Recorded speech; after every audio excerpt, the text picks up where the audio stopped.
ሰላም ውድ ቤተሰቦቼ እንዴት ናችሁ? ደህና ናችሁ ወይ? ያው ሄሎና ናቲ እንግዲህ ሰሞኑን ያሉበት ሁኔታ እጅግ በጣም ደስ የሚል ነው። ብዙዎቻችን ደግሞ ወደ ድሮ ፍቅራቸው ይመለሳሉ ወይስ አይመለሱም የሚለው ነገር እንግዲህ አስጨንቆናል ማለት ነው። ግን እነሱ ጋር ያለው ነገር ትናንትም እንደነገርኳችሁ የሆነ ትልቅ ተስፋ ያለው ነገር ነው እያሳዩን ያሉት። ምክንያቱም እነሱ መካከላቸው ላይ ጥል የለም፣ ጥላቻ የለም፣ ጸብ የለም። እነሱን የለያቸው ስደትና ስደት ብቻ ነው።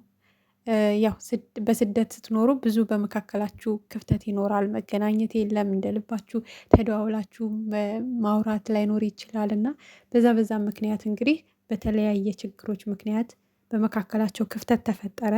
በዛ ክፍተት ደግሞ እንግዲህ የሌላ ጓደኛ ያዘች፣ በዛ ምናምን ብቻ ብዙ ክፍተቶች ተፈጥረው ነበር። ነገር ግን እግዚአብሔር የፈቀደውና የፈቀደው ብቻ ነው የሚሆነው።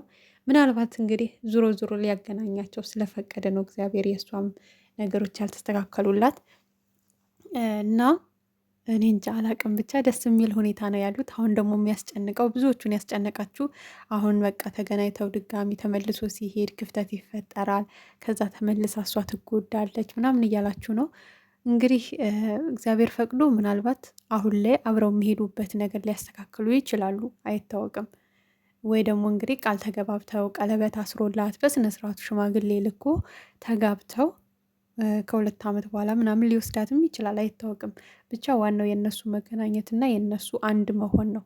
እነሱ ካወሩበት ቁጭ ብለው ነገሮች ይስተካከላሉ ብዬ አስባለሁ እንጂ እሱ መመለሱም አይቀር ነው። እንዳያችሁት እዛ ነው ኑሮ ቤት ምናምን ተከራይቶ ምናምን ብዙ ነገሮችን አሟልቶ ነው የመጣው ማለት ነው። እንዳያችሁት ታያላችሁ። አንዳንድ ለበዓልም ቪዲዮ ለቆ ነበር እና ጠቅልሎ አይደለም የመጣው፣ ቤተሰቡን ሊጠይቅ ነው ከሁለት ዓመት በኋላ እናቱ ጋር አባቱ ጋር ዓመት በዓልን ለመዋል ቤተሰቡን ለመጠየቅ በዛውም ሄሉን ለመጠየቅ ነው የመጣውና ተመልሶ መሄዱ አሁንም የማይቀር ነው።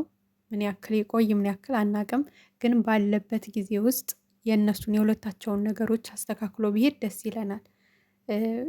ለምሳሌ አሁን ቀለበት ካሰሩ እሷም ተረጋግታ ልትቀመጥ ትችላለች። ገብቷቸዋል። ሽማግሌ ልኮ ቀለበት ካሰሩ ነገ ነገሮችን አስተካክሎ በቃ እኔም እሄዳለሁ የሚል ተስፋ ስለሚኖር ተረጋግታ ትቀመጣለች። እንደ ባለፈው ሌላ ህይወት ውስጥ አትገባም። ገብቷቸዋል።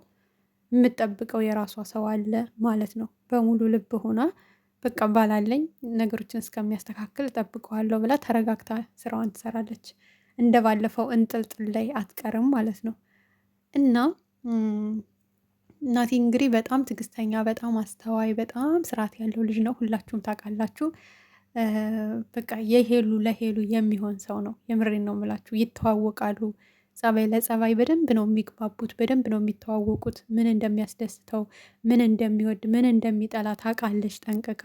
እሱም እንደዛው ማለት ነው። እና ባህሪዋን ለምሳሌ አሁን ሄሉ ችኩል ናት፣ ቀልጣፋ ናት።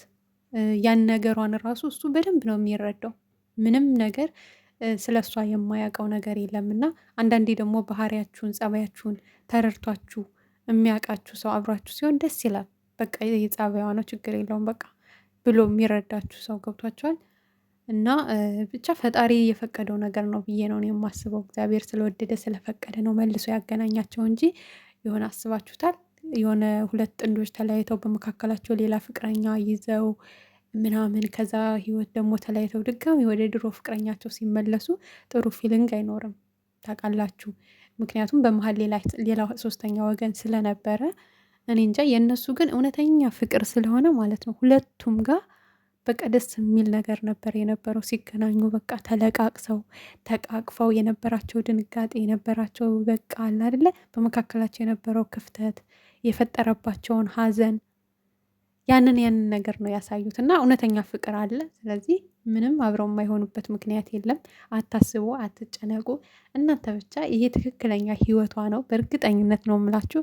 በጸሎት አግዟቸው ፈጣሪ ከዚህ በኋላ ድጋሚ እንዳይለያቸው፣ እንዳታለቅስ እሱም እንዳያለቅስ። እሱም ብዙ ነገር አሳልፏል። በነገራችን ላይ ወንድ ልጅ ማለት ነው ፊት ለፊት ሚዲያ ላይ ወጥቶ ስለማያለቅስ ምናምን ሁሌ ጎጂ እንጂ ተጎጂ ነው ምናምን ብሎ የማሰብ እንትኑ በጣም አናሳ ነው። እና ወንድ ልጅ ዘወር ብሎ ነው የሚያለቅሰው፣ ወንድ ልጅ ዘወር ብሎ ነው የሚጎዳው። እና በቃ እሷ ባለቀሰችው ባዘነችው ልክ እሱም አልቅሷል፣ አዝኗል ከእንዳልክ ጋር በነበረው ነገር ማለት ነው።